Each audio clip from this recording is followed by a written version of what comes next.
Those days. I remember those days.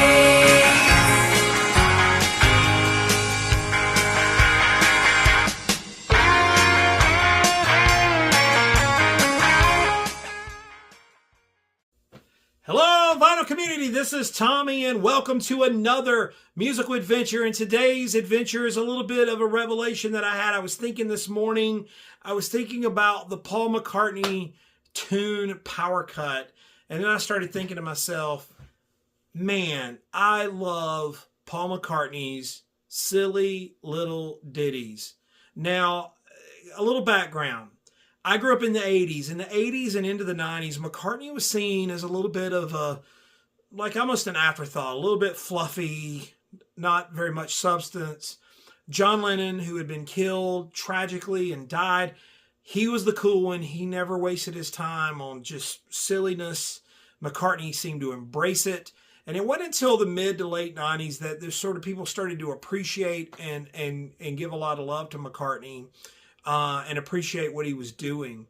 And I would always sort of argue Lennon's bad stuff was usually interesting. McCartney's bad stuff was just bad. And the reason being is that McCartney is so talented and so it just pours out of him. Watch the Get Back footage and just watch how McCartney's sitting there at a piano and just this stuff just comes pouring out of him, like all these great tunes. And yet, at the same time, he can just throw stuff away. Now, also around that time in the early 90s, I was listening to the live Wings over Wings Across America and was listening to Silly Love Songs. And just, I've always been fascinated by that tune. I think it's fun, it's bouncy, it's just clever. To me, the way he stacks the three melodies on top of each other. And somebody that was with me in the group I was traveling with was like, that is the worst thing that McCartney has ever written. I can't believe he would write such terrible music. And I thought, I'm having the exact opposite of whatever you're feeling about this. I feel completely different about it. And I mean, what more simple of a chorus can you write than I love you? And he calls the song Silly Love Songs. Anyway, I think it's fun, it's bouncy, and it's catchy. And I think therein lies the whole thing with McCartney, is that he's not afraid to just write tunes that people will latch on to. And some of them are just complete throwaways. Now, he started doing this in the Beatles. One of the first examples I could think of is Cry Baby Cry at the end of it, the Can You Take Me Back bit that he kind of tacked on to the end of it as a little just bit. It wasn't a complete song. Here it is. Of course, the White Album is full of that. Why Don't We Do It in the Road? A little edgier, but it's a nothing song. But there's a lot of that on there. And then you get like Her Majesty from the Abbey Road. At the end of the Abbey Road side too, there's these little things that McCartney does, but then he fully embraces it on his first album, McCartney. The album opens with the track, The Lovely Linda. Now, I'm not going to say there's no depth to it. It's obviously an important song to him. He's singing about his new wife, who he loves very much, but it's a nothing song. There's not a lot of, depth to it. It's just a simple little melody. And McCartney spent a lot of the 70s really filling his albums with stuff like that. Now, it probably got on some people's nerves. I have begun to appreciate and love those things. I think they're absolutely wonderful. I love those silly little ditties. Hence me thinking about Power Cut. Now, he continues it with Ram, with the track Ram On, which is just a little tune. Now, he does the bit there, Who's That Coming Around, which he later adapts into Big Barn Bed. But it's to me just one of those things where, he's not afraid to just link something together or throw something on. Now, McCartney 1 is full of that kind of stuff. I could see how people probably dismissed that album when it came out because it wasn't heavy enough. You had Lennon doing the serious sort of Primal Scream thing with Plastic Ono Band. Of course, George with this huge backlog of songs that were incredible. These were heavy albums. And then you have McCartney's like, I'm going to make this homemade record and just have fun and really just kind of let all of this stuff, this weight of the world that he was feeling at the time, just let it off of his shoulders.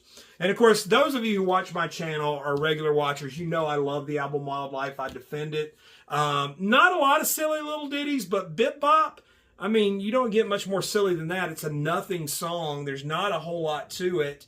And, you know, and of course, Mumbo, the lead track, is pretty much just absolute nonsense, which I love. It's just fun.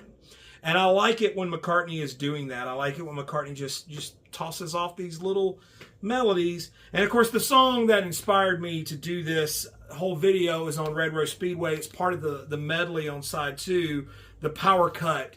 That little chorus in that "Me, I Love You So," I just, it's charming to me. I find it just fun.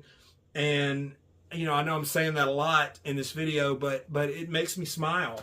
And it brings me happiness. Now, I'm going to take a moment and kind of make a distinction between what I'm calling the silly little ditties and what others might call Paul's grainy music, as John coined the phrase Paul's grainy music. Now, I'm not talking about the stuff like Martha, My Dear, and You Gave Me the Answer, and those sort of what I call those music hall pastiches where Paul kind of takes on the persona of the music hall singer and kind of like, I'm going to write the When I'm 64. These sort of songs that are light, but they are still songs to me that are complete. They're completed songs. Honey Pie would be another example. These songs that probably weren't like biting rock and roll by no means, but they were good. Here's where McCartney, I think, really surprises people, and if you really think about it, because John was seen as the rock and roll guy and Paul was sort of the melodic pop guy. That's too easy. It's too easy to make that distinction because Paul could write some really great rock and roll songs. Go listen to Soily, the Wings track, or Junior's Farm, or even later Girls' School. To me, those are just great rock and roll numbers. They kind of have a little bite to them. They're not like little fluffy little pop tunes. I mean, yeah, they've got some catchy stuff on them, but they've got some edge to it. And I think that's maybe why Band on the Run is considered to be such a monumental album for Paul, because he stays away from the silly little ditties on Band on the Run. He pretty much focuses on putting together a full package. You can tell that he's kind of really tuned into the whole, you know, I'm going to make a complete album. I'm going to make a statement here. And probably the first one of his career where he shies away from just throwing these little tunes all over or peppering his album with it. And of course he continues that with the Venus and Mars. There's little bits of things, but he doesn't really focus on the little throwaway things. And of course, Wings at the Speed of Sound has silly love songs. I'd hate to, you know, not mention that because I think it's just, that's the ultimate. He just patches 3 of these silly little ditties together and makes a complete song with it. And even stacks them on top of each other because that's what Paul McCartney does. He got away from it in the 80s. I think maybe he was feeling some of the criticism. And I don't know that he's really done it a whole lot. There may be a little bit on the Memory Almost Full, like the medley on that. But I don't think I think he's been really focused on, I'm going to complete these songs.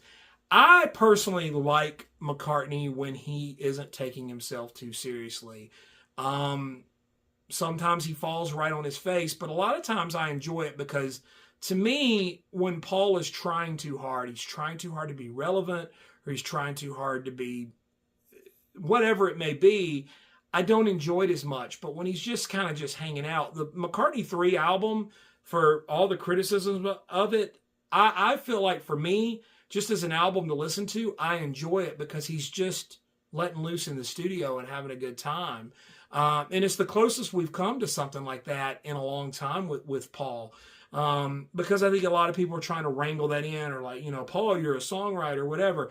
Paul McCartney is brilliant. I love Paul, and I've really learned to appreciate Paul more in the last maybe 15 to 20 years than I did when I was younger, because I can appreciate those silly little ditties. I can appreciate those little tunes that just, they make me smile. They make me happy. And I think that's what music should do for anybody. I think that if you're listening to something and it brings a smile to your face or brings you some kind of joy, that's the purpose of music. And I think Paul McCartney feels that way, and I think Paul McCartney puts that into his own songs because he wants his listeners to feel that same joy that he gets from listening to music. That's what I think anyway. I think that's the thing that drives him more than anything, is that, he just enjoys it. He enjoys the putting it together, to making it, and all those little things. But just to have a little tune that just, a bit bop, that is just a little thing that everybody can sing along with and have fun with, there is nothing wrong with that. There's nothing wrong with silly little ditties. And McCartney embraced it. At least he did in the first part of his career. What do you think? Comment down below. Hey, do you know any Paul McCartney fanatics that may be watching this video that may have something to say about this? Send them a link to this video. Send them along and have them come in and let me have it. Like, Tommy, you're silly because you love silly little ditties. But I love them. I think they're great. So subscribe to the channel if you haven't done so. I'd love to have you along for more adventures. And thanks for watching. We'll see you next time.